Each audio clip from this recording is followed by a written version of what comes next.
মালদার গাজলে গুরু পূর্ণিমা উপলক্ষে গাজলের বিধায়ক চিন্ময় দেব বর্মনের নিজ উদ্যোগে গাজল শঙ্করপুর এক বেসরকারি লজে হয়ে গেল শিক্ষাগুরুদের প্রতি বিনম্র শ্রদ্ধা জ্ঞাপন অনুষ্ঠান। সামাজিক সুরক্ষা সমাজসেবক অনুষ্ঠানে প্রথমে গাজল ব্লকের প্রাক্তন শিক্ষক শিক্ষিকাদের চন্দনের ফোঁটা দিয়ে বরণ করে নেন। এরপর একে একে প্রাক্তন সকল শিক্ষক শিক্ষিকাদের শাল পরিয়ে এবং ফুলের তোড়া দিয়ে সংবর্ধনা জানান গাজলের বিধায়ক চিন্ময় দেব বর্মন। শিক্ষক শিক্ষিকা শ্রদ্ধা জ্ঞাপন অনুষ্ঠানের মধ্যে দিয়ে শিক্ষকরা বলেন, আজকে আমাদের ছাত্ররা শিক্ষকদের স্মরণে রেখেছে বা এই ধরনের কর্মসূচি গাজলের বুকে প্রথমবার হতে চলেছে। এই ধরনের কর্মসূচিকে সাধুবাদ জানান শিক্ষক শিক্ষিকারা। এই বিষয়ে গাজল বিধানসভার বিধায়ক চিন্ময় দেব বর্মন কি বলল শুনুন। সবাইকে আজ গুরু পূর্ণিমার অনেক অনেক অভিনন্দন ও শুভেচ্ছা জানাই।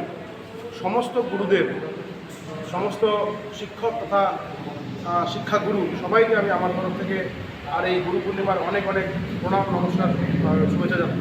আজকে আমি আমার ব্যক্তিগত উদ্যোগে এবং সকলের সহযোগিতায় আমি আমার ছোটোবেলা থেকে প্রাইমারি থেকে যে সমস্ত শিক্ষকদের হাত ধরে আমি পড়াশোনা শিখেছি এবং আমার যে জন্মদাত্রী মা পরিবার তাদের সবাইকে নিয়ে গাজলে আমরা একটি বেসরকারি লজে আর গুরু পূর্ণিমার অনুষ্ঠান বা গুরু পূর্ণিমার একটা আয়োজন করেছি। সেখানে আমার সমস্ত শিক্ষকরা প্রাইমারি স্কুল থেকে শুরু করে আপ টু গ্র্যাজুয়েশন তারা সকলে এসেছিলেন। তাদের সকলকে আমি আমার তরফ থেকে গুরু পূর্ণিমার প্রণাম করে একটি সম্বর্ধনার ব্যবস্থা করেছি। কথা আছে, আমি চিন্ময় দেব বর্মন, আমি গাজল বিধানসভার বিধায়ক পদে আছি।